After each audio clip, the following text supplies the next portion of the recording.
तास उडलं होतं, त्याला एवढे तास उडण्याची परवानगी होती का नव्हती?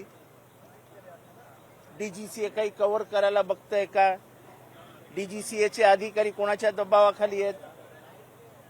ही कंपनी कुठल्या पक्षाच्या आधिपत्याखाली चालते? हे सगळे प्रश्न आले ना आता समोर.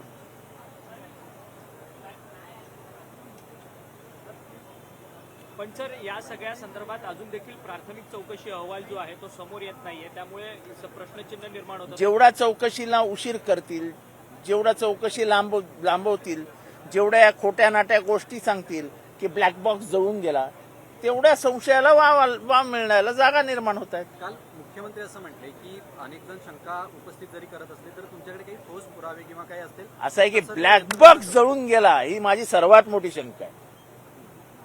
जगातल्या कुठल्याही ऍक्सिडेंटमध्ये ब्लॅक बॉक्स जळून गेला असं कधीही सांगितलं गेलेलं नाही.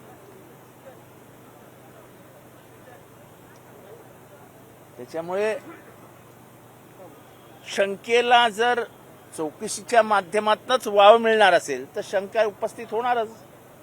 मुळतः माणूस संशयीच असतो, माणसाचा स्थायी स्वभाव संशयी असतो.